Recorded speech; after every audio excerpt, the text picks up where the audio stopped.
男人只是瞥了一眼门板上的缝隙，却无意间发现了监狱的漏洞，于是就有了一个大胆的想法。在吃饭的时候，他便趁狱警不注意，偷偷的把勺子放到了地上，还不放心的往前踢了踢，接着又在放饭盆的时候顺势用脚将其挡住。本以为狱警会发现，没想到这个家伙就像瞎了一般，直接就拿走了饭盆，却不知道勺子还在囚犯手中。有了工具，便有了逃出去的希望。随后，男人将勺柄放在地上，使劲的打磨，直到它变得很锋利为止。做完这一切后，他就迫不及待的来到门前实验。果不其然，木板一下就被撬开了，这让他瞬间就看到了自由的曙光。但很快就有一个难题摆在了面前，那就是他不能太用力，因为力气太大的话，势必就会发出巨大的响动，引来狱警。每一步他都要很小心，如此一来就必定会拖慢进度。不过安全才是最重要的，割下来的木屑则要及时的清理掉，避免被狱警看到。而且他还要时刻注意外面的动静，一旦有什么风吹草动，就要立马撤回来。不过即便如此谨慎，还是被对面的狱友听到了。第二天他就找到了男人，却没想到他不仅没有选择告密，甚至还决定给对方望风。一旦狱警过来，他就会咳嗽2声，这样一来，男人就可以肆无忌惮的工作了。随着时间的推移，木板逐渐被割开了一个大口子，可他又不得不考虑一个新的问题，那就是狱警查房时发现这些缝隙怎么办？不过这难不倒身为军人出身的他。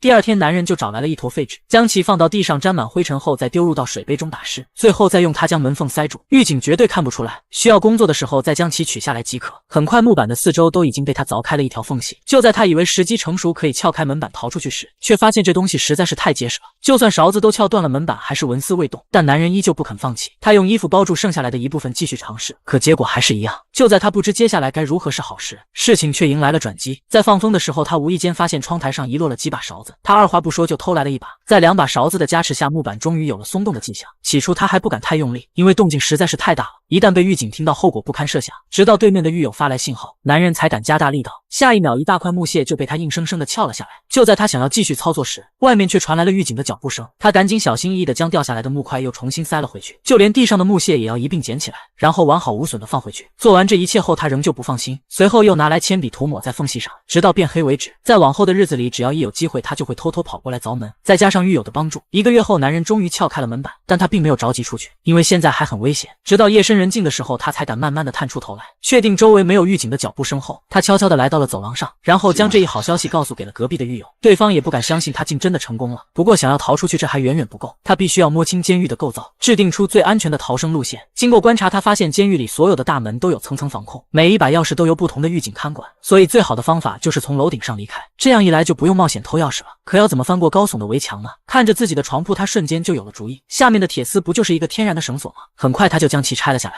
只留下一部分睡觉用。随后他又把床单撕成条状，将其缠绕在铁丝上，如此一来，一个攀岩绳就做好了。但他还需要一个搭档，于是他把凿门的方法告诉给了对面的狱友，希望对方能和自己一起离开。狱友决定先尝试一下他的方法后再说。几天后，他找到男人，表示他的计划太过麻烦，还很容易被发现，而且即便有了绳子，没有铁钩也是徒劳，所以他决定先试一试自己的办法。可第二天他就被狱警带去问话了，回来后就开始变得沉默寡言，只要男人一靠近他就会被狱警赶走。就在这天出门到马桶的时候，狱友突然就开始朝着前方狂奔而去，似乎很着急的样子。他见状连忙追了上去，没想到这个家伙竟在衣服里藏了一个钩子，下一秒他就突然跑向了围墙那边，显然是要越狱。对于他的这一举动，其他囚犯都没有表现出一丝的惊讶，似乎早已经习以为常。男人深知狱友想要做什么，事到如今也只能在心里为他默默祈祷了。很快一天就过去了，就在他以为对方成功了时，第二天他就被重新抓了回来。紧接着房间里便传来了一阵凄厉的惨叫声，惨叫声停止后，狱警才从里面出来，后面等待他的不知道将会是什么。等狱警走后，他赶紧询问对方的情况。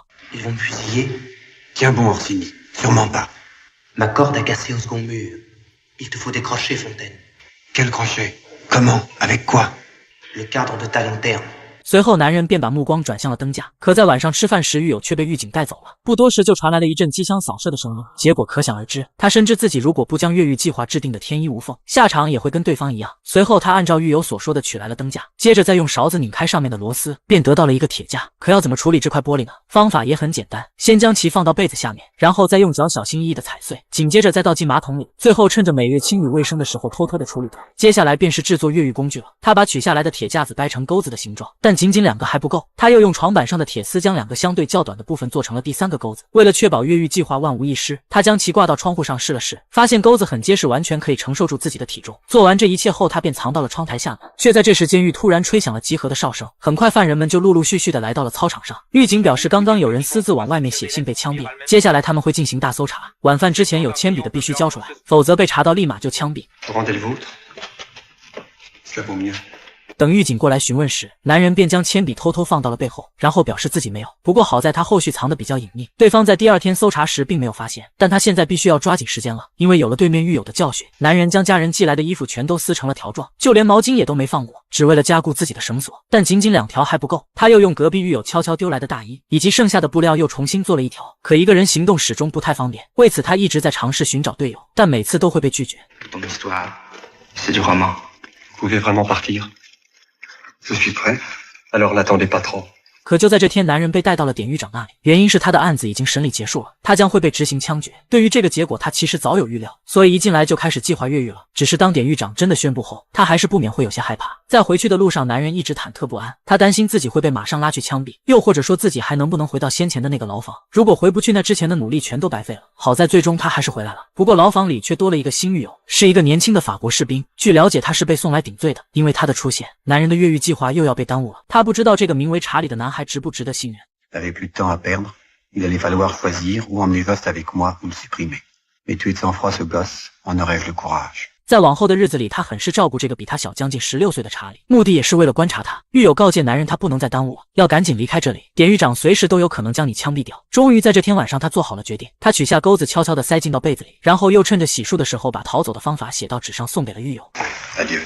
在交代好一切后，他便转身离开了。回到牢房后，他便将自己的越狱计划毫无保留地告诉给了查理。他做了2手准备，倘若对方不同意，他就立马杀了他。却没想到这个16岁的男孩毫不犹豫地就答应了。要知道，一旦失败，可是会被枪毙的。随后，男人又按照之前的方法加固了3条绳索，用栅栏试了试，很结实。在布置好一切后，他便来到窗边给隔壁的狱友道别。Adieu, mon ami.